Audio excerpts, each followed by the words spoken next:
ನಗುವವನಿಗೆ ಅಳುವಿನ ದಿನ, ಅಳುವವರಿಗೆ ನಗುವಿನ ದಿನ ಬರಲೇ ಬರುತ್ತದೆ. ಸ್ವಲ್ಪ ತಾಳ್ಮೆ ತೆಗೆದುಕೊಳ್ಳುತ್ತದೆ ಅಷ್ಟೇ. ನಿಮ್ಮನ್ನು ಸಂತೋಷಪಡಿಸುವ ಎಲ್ಲರೂ ಒಳ್ಳೆಯವರಲ್ಲ ಮತ್ತು ನಿಮ್ಮನ್ನು ನೋಯಿಸಿದವರೆಲ್ಲರೂ ಕೆಟ್ಟವರು ಅಲ್ಲ. ಅದೃಷ್ಟವನ್ನು ಮೋಜಿನ ನಂಬಿಸಿ, ಕಷ್ಟವನ್ನು ಸಂಪೂರ್ಣವಾಗಿ ನಂಬಬೇಡಿ. ಯಶಸ್ಸು ಖಂಡಿತವಾಗಿಯೂ ಅನುಸರಿಸುತ್ತದೆ. ನೀವು ಒಂದು ಕೆಲಸವನ್ನು ಪೂರ್ಣಗೊಳಿಸಬಹುದು ಎಂದು ನೀವು ನಂಬಿದರೆ ಅರ್ಧ ಕೆಲಸ ಮುಗಿದಿದೆ.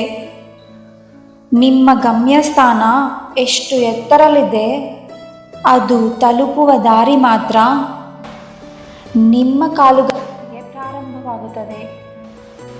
ಸಹಿಷ್ಣುತೆ ಆಗಿದೆ ಎಷ್ಟು ಕಹಿ ಇರುತ್ತದೆ, ಅದಕ್ಕೆ ಬರಲು ಪ್ರತಿಫಲವೂ ಹಾಗೆಯೇ ಅಷ್ಟೇ ಸಿಹಿಯಾಗಿ ಇರುತ್ತದೆ.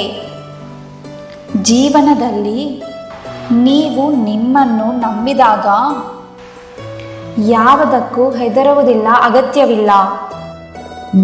ಭಯಪಡು ಬದುಕಲು ಕಲಿಯಿರಿ. ನಿಮ್ಮನ್ನು ಇಷ್ಟಪಡುವ ಜನರು ಎಂದಿಗೂ ಅಜಾಗರೂಕರಾಗಿರಬೇಡಿ.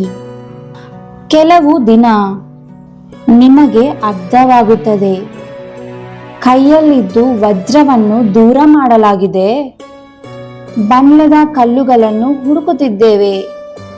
ಆಟದಲ್ಲಿ ಒಂದು ಗೆಲ್ಲಬೇಕು ಅಂದ್ರೆ ಎಲ್ಲ ಗುರಿಗಳನ್ನು ಸೋಲಿಸಿ, ಮತ್ತು ಜೀವನದಲ್ಲಿ ಗೆಲ್ಲುವುದು ಅಂದ್ರೆ ಎಲ್ಲ ಸಹೋದ್ಯೋಗಿಗಳನ್ನು ಪ್ರೀತಿಸಿ. ಯಾವುದೇ ಕಾರಣ ಇಲ್ಲದೆ ಇತರರು ನಿಮ್ಮನ್ನು ಟೀಕಿಸುತ್ತಿದ್ದರೆ ನೀವು ಮಾಡುತ್ತಿರುವ ಕೆಲಸದಲ್ಲಿ ನೀವು ಯಶಸ್ವಿಯಾಗಲಿದ್ದೀರಿ ಎಂದರ್ಥ. ಆ ಕಾರಣಕ್ಕೆ ಎದುರಾಗಿದೆ ಟೀಕೆ. ನಿಮ್ಮ ಯಶಸ್ಸಿನ ಆರಂಭವಾಗಿರುತ್ತದೆ.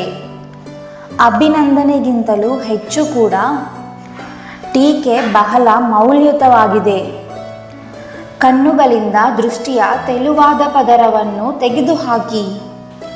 ಇದು ನಮ್ಮ ತಪ್ಪುಗಳನ್ನು ತಿಳಿದುಕೊಳ್ಳುವ ಅವಕಾಶವನ್ನು ನೀಡುತ್ತದೆ. ಅದೃಷ್ಟಕ್ಕಾಗಿ ಕಾಯುವುದಕ್ಕಿಂತ ಹೆಚ್ಚಾಗಿ ಅವಕಾಶವನ್ನು ಸೃಷ್ಟಿಸಲು ತುಂಬ ಸರಳ. ಮೌಲ್ಯಗಳಿಗಾಗಿ ಮೌಲ್ಯವಿಲ್ಲದ ಎಲ್ಲಿ ಪ್ರಯತ್ನಿಸುತ್ತಿದೆ, ಇರುವ ಮೌಲ್ಯವನ್ನು ಕಳೆದುಕೊಳ್ಳಲು ಇರುತ್ತದೆ. ಮೌಲ್ಯವು ತಿಳಿಯಲಾಗದ ವ್ಯಕ್ತಿ, ಅದನ್ನು ಎಂದಿಗೂ ಗಳಿಸಲಾಗುವುದಿಲ್ಲ. ಗಳಿಸಿದುದನ್ನು ಉಳಿಸಿಕೊಳ್ಳಲು ಸಾಧ್ಯವಿಲ್ಲ. ಅದು ಸ್ನೇಹವಾಗಲಿ, ಪ್ರೀತಿಯು ಅಥವಾ ಹಣಯು ಯಾವುದಾದರೂ ಸರಿ. ಕಷ್ಟಪಟ್ಟು ಸಂಪಾದಿಸಿದ ಮನುಷ್ಯ ಅದನ್ನು ವ್ಯರ್ಥ ಮಾಡಲು ಸಾಧ್ಯವಿಲ್ಲ. ಇತರ ಜನರ ಆಲೋಚನೆಗಳು, ಅದನ್ನು ಗೌರವಿಸದಿದ್ದರೂ ಪರವಾಗಿಲ್ಲ, ಅದನ್ನು ಗೇಲಿ ಮಾಡಬೇಡಿ. ಪ್ರತಿಯೊಬ್ಬರಲ್ಲೂ ಏನೋ ಒಂದು ಮಹತ್ವ ಇರುತ್ತದೆ. ಅದನ್ನು ನೋಡುವ ಗುಣ ನಮ್ಮಲ್ಲಿ ಇರಬೇಕು. ಅದನ್ನು ಪ್ರಶಂಸಿಸಲು ಒಳ್ಳೆಯ ಮನಸ್ಸು ಇರಬೇಕು. ಅದನ್ನು ಬೇಕಾದರೂ ಪರೀಕ್ಷಿಸಬಹುದು. ಮನುಷ್ಯನ ತಾಳ್ಮೆಯನ್ನು ಪರೀಕ್ಷಿಸಬಾರದು. ಇದು ಅಮೂಲ್ಯ ಬಂಧಗಳನ್ನು ತೆಗೆದುಕೊಳ್ಳುತ್ತದೆ. ನೀವು ಹೊರೆ ಯೋಚಿಸಿ ಬಂಧಗಳೊಂದಿಗೆ ಬಲವಂತವಾಗಿ ಬದುಕುವುದಕ್ಕಿಂತ ಅವರಿಂದ ದೂರವಿರಿ. ಒಂಟಿಯಾಗಿ ಬದುಕುವುದು ಉತ್ತಮ. ನಿಷ್ಪ್ರಯೋಜಕ ಜನರೊಂದಿಗೆ ವಾದ ಮಾಡುವುದು, ಅವರ ಮಾತಿಗೆ ಪ್ರತಿಕ್ರಿಯಿಸುವ ಮೂಲಕ ಅವರ ಮೌಲ್ಯ ನಾವು ಹೆಚ್ಚಿಸಲು ಇರುತ್ತದೆ. ನಿನಗೆ ಅರ್ಥವಾಗುತ್ತಿಲ್ಲ ಅಂದರೆ ಅವರಿಗೆ ನಿಮ್ಮ ಅಗತ್ಯವಿಲ್ಲ ಎಂದರ್ಥ. ನಿಮ್ಮ ಮಾತು ಅರ್ಥವಾಗುತ್ತಿಲ್ಲ ಎಂದರೆ ಇದರರ್ಥ ನಿಮ್ಮನ್ನು ಪರಿಗಣಿಸಲಾಗುವುದಿಲ್ಲ. ನಿಲ್ಲಬಾರದು. ಬಾಲ್ಯದಲ್ಲಿ ಏನನ್ನಾದರೂ ಹಿಡಿದಿಟ್ಟುಕೊಳ್ಳುವುದು. ಬೆಳೆಯಿರಿ, ಏನನ್ನು ಸಹಿಸಿಕೊಳ್ಳುವಷ್ಟು. ಕಾರಣವಿಲ್ಲದೆ ಯಾರೂ ಸುಮ್ಮನಿರುವುದಿಲ್ಲ. ಬೆಟ್ಟದಂತೆ ನೋವು. ಕೆಲವೊಮ್ಮೆ ಅದು ಪದಗಳನ್ನು ಹೊರಬರಲು ಬಿಡದೆ ತಿಳಿಯುತ್ತದೆ.